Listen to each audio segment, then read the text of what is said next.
Mitsubishi Team Ralliart, nagkampiyon muli sa Asia Cross Country Rally. Nakamit ng Team Mitsubishi Ralliart ang overall victory sa Asia Cross Country Rally AXCR 2026 na ginanap sa Thailand mula Agosto 9 hanggang 15. Tatlong Triton pickup truck ang kanilang ipinanglaban at ang tagumpay na ito ay naging ikalawang sunod na overall victory ng Team Mitsubishi Ralliart sa AXCR. Ito rin ang kauna-unahang overall AXCR victory na nakuha ng isang Japanese driver at co-driver pairing. Umabot sa kabuuang 2,145.19 kilometers ang rally, kabilang ang 921.80 kilometers ng special stages.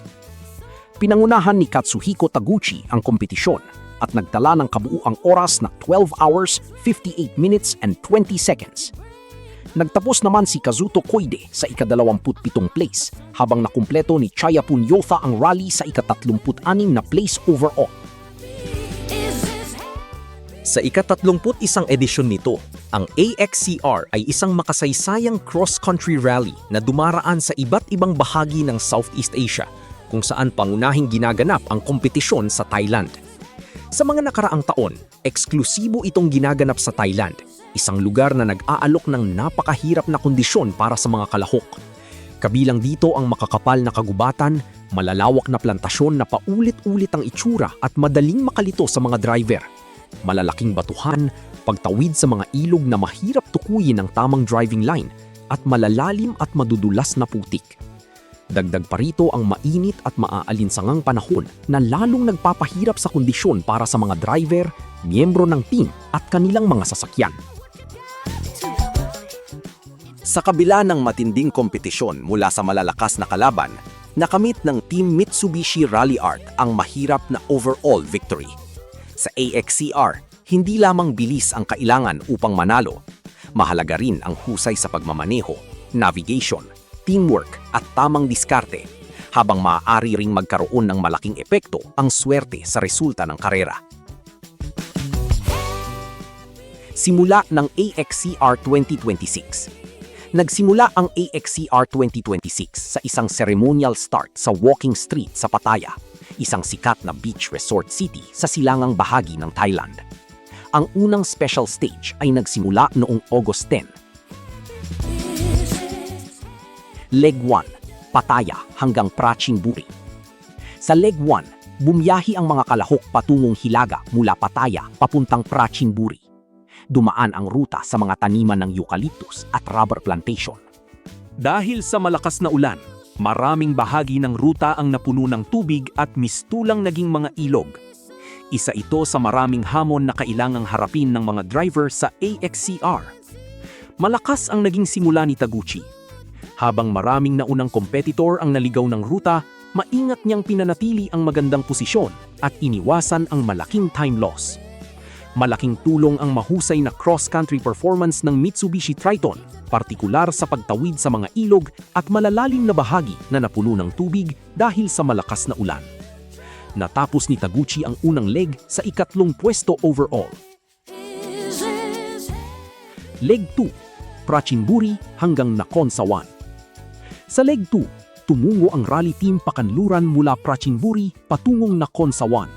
Orihinal na nakatakdang umabot sa 145.67 kilometers ang special stage, ngunit pinaikli ito sa 67.32 kilometers dahil may military exercises na nakaschedule sa isang training ground na bahagi ng ruta. Gayunpaman, nanatiling mahirap ang stage dahil sa mga matatarik na uphill sections na puno ng malalaking bato. Kailangang maging maingat ang mga driver dahil isang maling linya lamang ay maaaring magresulta sa malaking pagkawala ng oras o pagkasira ng sasakyan. Leg 3, Loop Stage sa Nakhon Sawan. Sa Leg 3, isang loop route ang dinaanan ng mga kompetitor mula Nakhon Sawan patungo sa mga plantation area sa hilagang Thailand bago muling bumalik sa lungsod. Dominado ng mga palayan at irrigation canal ang tanawin. Dahil maraming farm roads at waterways na magkakahawigang itsura, naging malaking pagsubok ito sa navigation skills ng bawat team. Dito ipinakita ni Taguchi ang kanyang bilis. Nakuha niya ang pinakamabilis na special stage time sa Leg 3 na nagbigay sa kanya ng overall lead. Bagamat 8 segundo lamang ang kanyang lamang sa second place, unti-unti nilang pinalawak ang kanilang kalamangan sa pamamagitan ng maingat at disiplinadong pagmamaneho. Leg 4, Nakhon Sawan hanggang Kampang Phet. Nagpatuloy ang rally patungong Hilaga mula Nakhon Sawan hanggang Kampang Phet para sa Leg 4. Dumaan ang ruta sa mga kagubatan at rural communities bago pumasok sa mga farm road na paikot-ikot sa mga taniman ng kasaba at sugarcane. Mayroon ding ilang high-speed sections kung saan kailangang pagsabayin ng driver ang bilis at kontrol sa sasakyan. Leg 5, patungong Pitsanulok. Sa Leg 5, nagtungo ang mga competitor sa Pitsanulok, isang lugar sa Hilagang Thailand na kilala sa malalawak nitong natural scenery. Ang unang bahagi ng stage ay binubuo ng makikitid at palikulikong forest roads na nasa paligid ng isang reservoir. Samantala, ang ikalawang bahagi ay naglalaman ng mahahabang flat dirt roads na katabi ng mga waterways. Dahil ito ang pinakamahabang stage ng rally, naging napakahalaga nito sa laban para sa overall victory. Pagkatapos ng Leg 5, nakagawa sina Taguchi at Yasui ng mahigit 5 minutong kalamangan laban sa kanilang pinakamalapit na kalaban. Leg 6, ang huling hamon. Sa huling araw, 58.62 kilometro lamang ng special stage ang nakatakda para sa Leg 6. Dahil dito, ang Leg 5 ang naging pinakamahalagang huling malaking pagsubok sa laban para sa overall championship. Ang final stage ay nakabase sa Pitsanulok at dumaan sa mountainous terrain bago bumalik sa lungsod para sa finish. Mas mataas ang elevation ng rutang ito kumpara sa ibang stages. Marami ring malalalim na butas at ruts na maaaring magdulot ng rollover kahit sa maikling distansya. Kaya naman hindi maaaring maging kampante ang mga driver hanggang sa tuluyang matapos ang stage. Taguchi, kinontrol ang laban para sa championship. Sa final day, pinili ni Taguchi at Yasui ang isang controlled at calculated approach.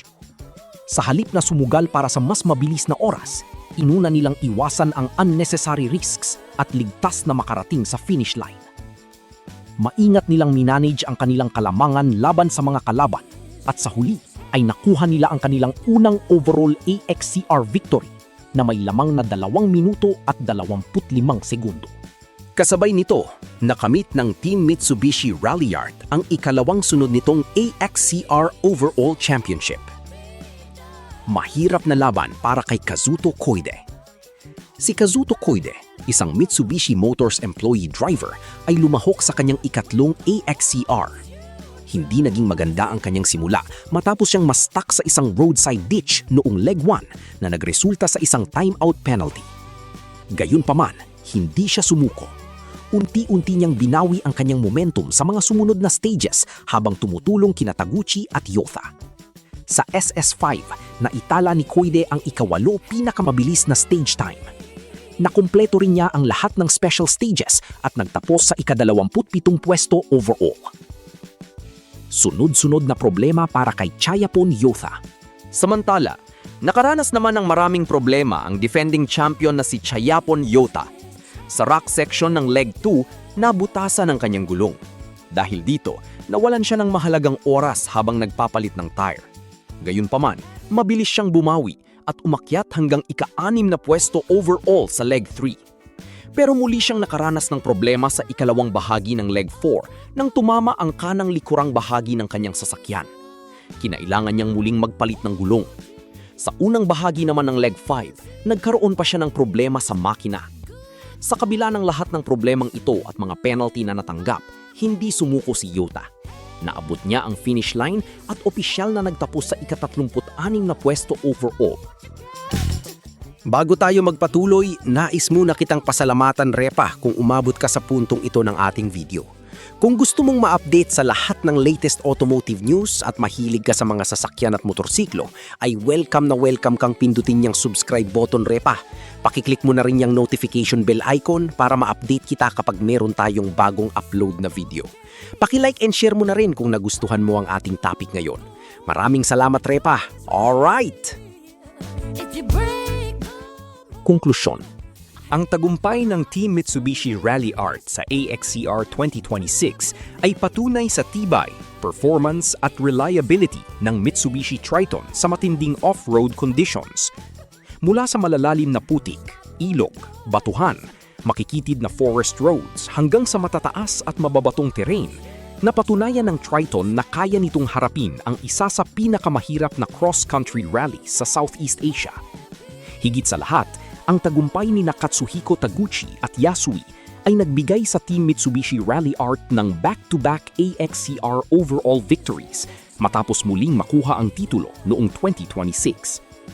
Isang bagay ang malinaw, hindi lamang bilis ang nagdala sa Mitsubishi Rally Art sa tagumpay, kundi ang kombinasyon ng mahusay na driver, tamang navigation, matibay na teamwork, tamang strategy, at isang Triton na kayang harapin ang pinakamahirap na kondisyon ng rally.